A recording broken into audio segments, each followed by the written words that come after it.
I built my first tech company 5 years ago. Since 2020, I built 2 tech startups, and one of them I sold within 8 months. I moved to Silicon Valley from Ukraine and went through a journey a couple of times.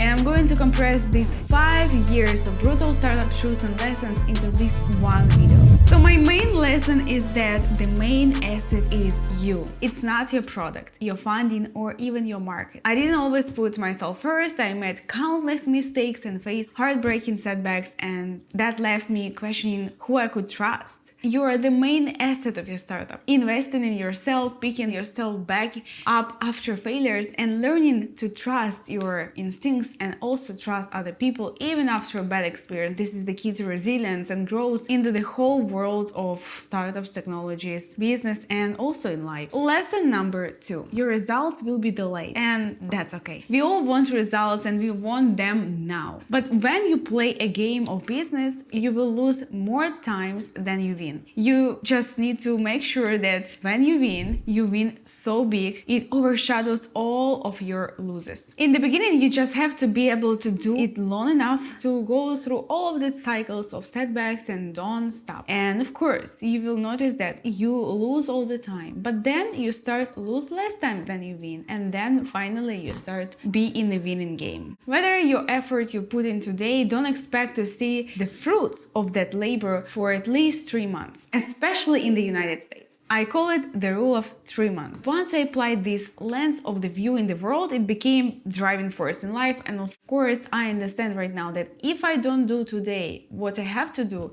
then do not complain, Anna, in 3 months, because my results will be delayed. So my action or lack of action, the results of that I will see later. Lesson number 3. Compound effect exists. We think that to succeed in startup, we need some magical new talent or insight that will change our whole life. But that is so far away from the truth. Everything great and worthwhile in life is an accumulation of thousands of tiny efforts and sacrifices that nobody ever sees. This is something similar to the previous lesson when you always wanted everything right now. You are rewarded in public for what you have in private. Trust me, everything what you're doing today will have a compound effect in the future. For example, if you continue to make content, your audience can compound month over month, then no matter how big the company gets, it still have like approximately the same percentage of growth. So also, please help me to create my compound effect on YouTube. And if you like this video, I would like to receive more content like this or something about AI and business, subscribe to this channel. Lesson number 4, and this for sure all about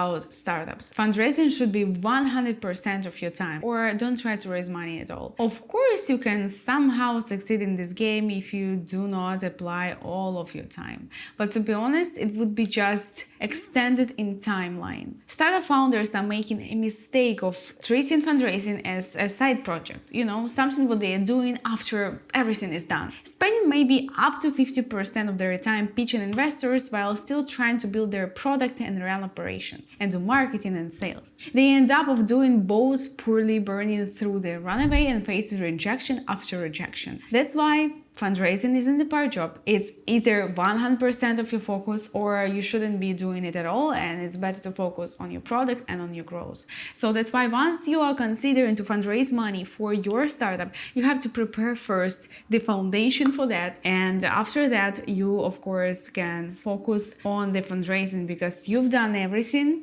before that process. So in my experience, I spend every waking moment preparing pitches, building investor relationship, and refining my stories, and going through one call to another call. That means having enough runway to completely set up away from day-to-day operations, trusting my team to keep things running, and dedicating myself to fundraise actually money. The founders who succeed at fundraising don't just have a better company, maybe they do, but they treat it like a full-time job. And the next lesson is master sales now. Many technical founders and entrepreneurs avoid selling. They believe their product should speak for itself, or they feel uncomfortable promoting what they are building. I used to be afraid to sell anything because I thought I would be so salesy. I don't want to be like that. If my product is great, that would be enough, but it's not. The truth is simple. Without sales, there is no business, nothing moves. You can build the most amazing product in the world, but if you can't convince people to pay for it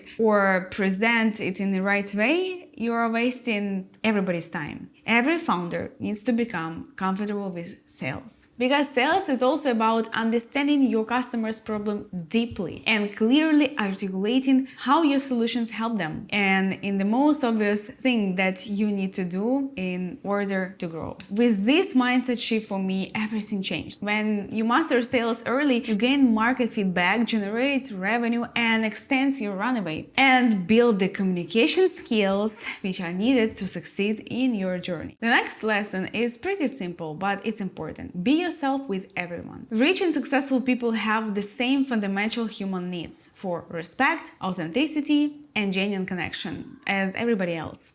Being yourself, your greatest advantage. These successful individuals meet people constantly who are trying to get something from them or impress them. When you're approaching them, ask thoughtful questions and just try to be a normal human and friendly to them. That's so rewarding. This leads to another lesson, that genuine connection works. Once you start communicating with everybody, like in the same level and being yourself, that actually creates the genuine connection. And the next lesson that is, it actually works. In a long run, when you truly care about people and connect with them on a deeper level, whether it's someone on your team or person you meet on the street or potential investor, everything changed. Deep connections which can lead you to another connection, and then you actually get what you need. So, and my advice is how it actually works. You give value and ask for nothing. And then somehow it starts working for your benefits. The next lesson is so important. Trust is everything in a relationship, but it's often too fragile. It makes months or years to build and can be just broken in seconds. I've seen promising startups implode because of disrupted trust between founders. What I've learned is that having uncomfortable conversations early rather than avoiding them, it's so beneficial. It can save a lot of time and also can save you relationship with your private life or business or startup, whatever it is. What you avoid actually controls you. If you avoid tough conversations, your relationship just suffer. The life you want is on the other side of that few hard conversations. And you're living a life you hate because you're too afraid to have them. If a house is divided against itself, the house cannot stand. And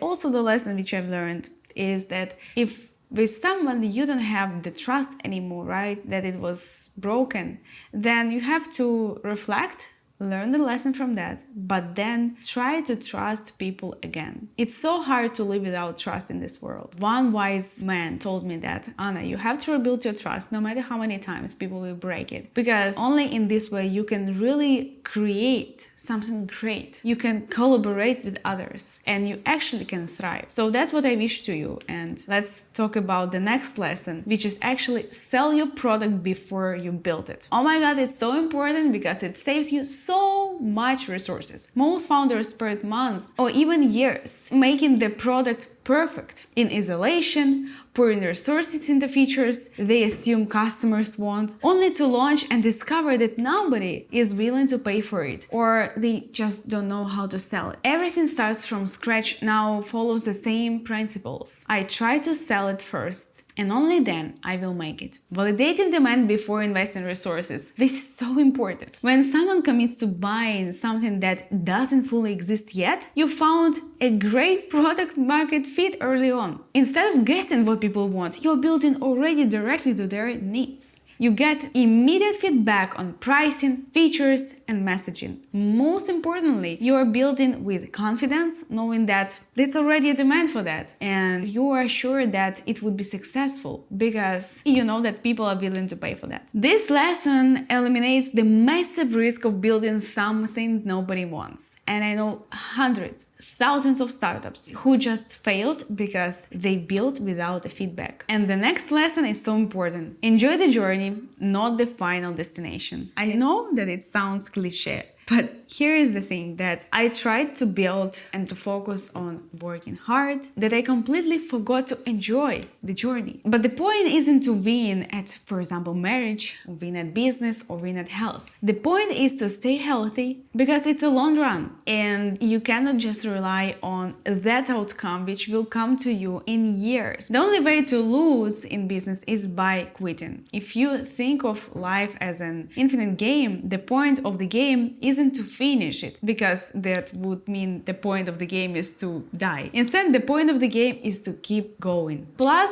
once you start enjoying your journey, you have that motivation to keep doing it. And it's do not draw in you, it just fuels your growth, your intention, your motivation, and you just want to continue working on that. The next lesson which I've learned is what I call the helicopter view. It's the ability to rise above day-to-day operations and see the bigger picture. And it's so important because it's incredibly easy to get trapped in the daily grind of a startup life or just of your life. There are always urgent fires or fights, emails to answer, and in just immediate problems damaging your attention. Developing a helicopter view requires deliberate practice, which means regular stepping back to ask yourself the bigger question: where I am going? Where do I see myself and my business in 3-5 years? Where is my 10 years vision? And just realign if you are right now on the right way. This elevates perspective, becomes your advantage. When you can see broader patterns and anticipate market trends months or even years ahead, you make fundamentally different decisions. You avoid so many unnecessary moves and mistakes just because you can now kind of predict the future. The next is my favorite because it's about rejections. In startup world, rejections is just inevitable. It comes from investors, potential customers, partners, even talent you are trying to recruit. How you respond to these rejections can literally dictate your future of success. And the thing is that most people take rejection personally, or even those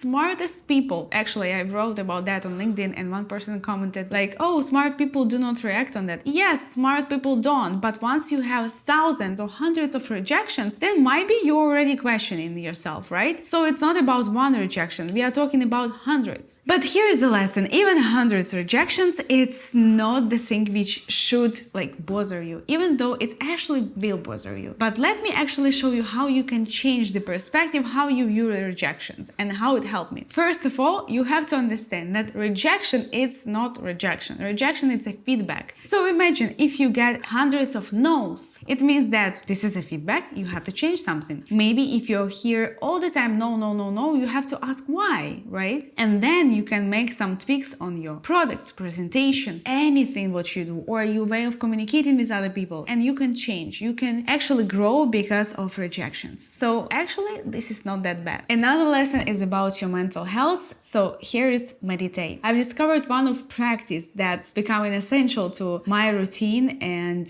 how I actually can grow without burnout and so on. I was doing that for a couple of years and it's really helped me. But I was doing it like a beginner, not that serious. Then after a few years, I started to realize that going to the gym just do not help. And I have to find out another method how I can help my mental health to be strong. And that's how I find out meditations one more time. And I started to dive deeper and make more deeper practices, and really it helps. So please meditate, because what surprised me the most, how meditation improves my mind and business overall. Better focus, creativity, more thoughtful decisions, and improved emotional regulations. This is not just personal benefit, but competitive advantage in everything what you do. The next lesson is make it simple. Everything what you are doing, no matter how big is your vision or how great your idea is in your startup, in your business, try to make it simple.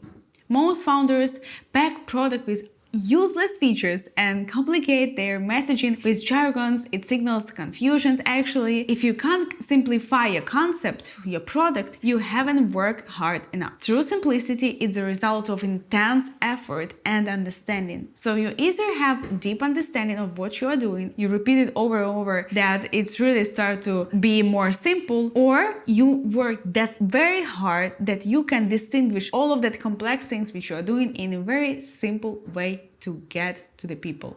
Reflecting on my 15 years in rhythm gymnastics, I've learned a powerful lesson. Achieving seamlessly effortless excellence requires extraordinary behind-the-scenes work. Hundreds, thousands of hours work. Just as a complex gymnastics routine looks seamless, a great product requires countless hours of refinement to create a simple, intuitive experience. Your product and business demand the same discipline. From the very beginning, you have to simplify everything. You have to choose only one, for example, feature and focus on that. The next lesson, nothing is perfect from the first attempt. The first business probably would fail. The second would be easier and you can do something with that and even earn.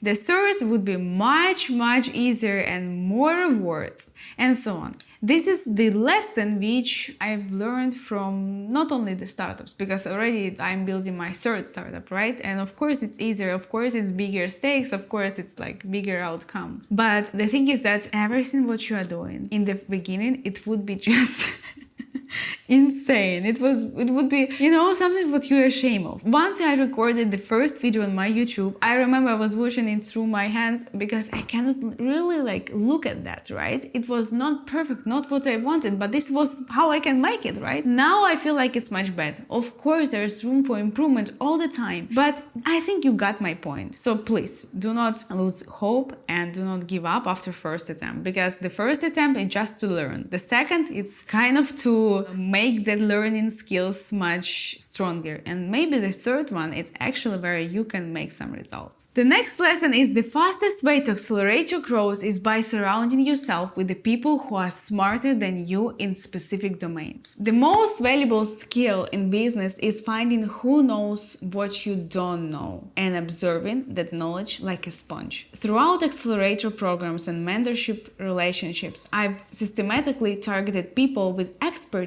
I don't have but I need. The founders who scale fastest is not the genius. They leverage the collective intelligence of their network and they learn as fast as possible in order to gain that skills, that understanding which they don't have, or find people who have that and invite them to work with them. If the core business problem is finance, go get a financial person or at least a consultation which can really open your eyes and give you understanding what you are doing wrong. The next lesson is simple but very important. Focus. While everyone else is chasing multiple opportunities and spreading themselves thin, and entrepreneurs who actually grow their business understand the power comes from elimination of alternatives. For example, for me, it's AI, but AI specifically in marketing industry, because in my background, I have a marketing background, right? So I have deep understanding what is marketing about, how it's functioning. I gained that over the years. And right now I understand that I would like to focus on AI because that was my 5 years of life, right? And that's where I put all my attention. Yes, I tried different perspectives, different things, and so on, but my focus only in that. I don't do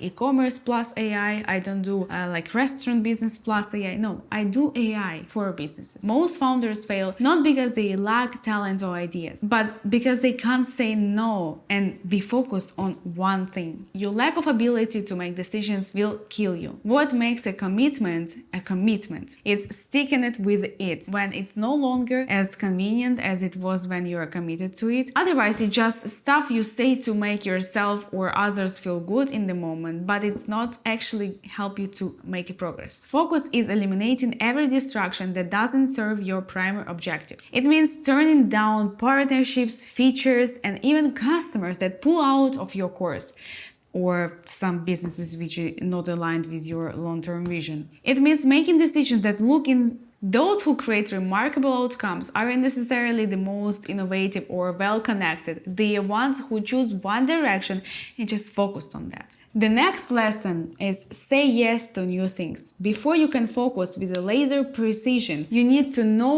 what's worth your focus in the first place. And I know that so many people right now try to find themselves in this new world of AI, new opportunities, and everything is moving so fast. Particularly this advice will help you to find the things. Before you focus, you have to try many things. I remember the time when I sold my previous startup. I take some time to really discover what I really like, and after that I decided on what I would like to focus. But yes, it was some period of discovery where I say yes to many different opportunities and stick with 10% of what I really would like to focus and what I really love. In the discovery phase, your objective is to say yes to everything strategically, and then you set a timeline for this exploration, because this is so important. So many people don't do it. They can explore for 5 years, for 3 years, for 2 years, and just stick in that exploration stage. But the truth is that you have to set a timeline. Okay, I will explore new things for 2 months, for 6 months, for 1 year maximum, right? And only then I decide like what I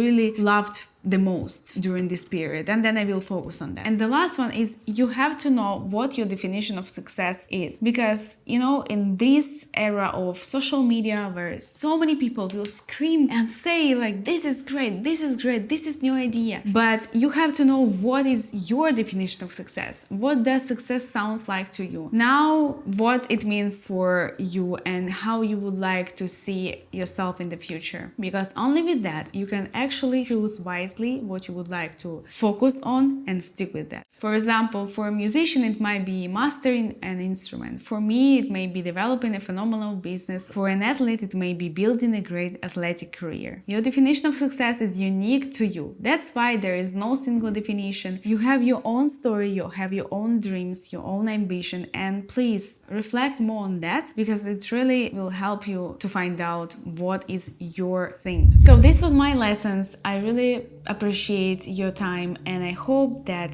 this helped you to find your way to build a great startup, to build a great life, and don't repeat my mistakes. I created this honest conversation with you just because I love sharing with you my thoughts, my experience, and I hope you appreciate it and can like and subscribe this video. And if you like to know more about AI business ideas, if you're in this stage of struggling to find something, then watch the next video.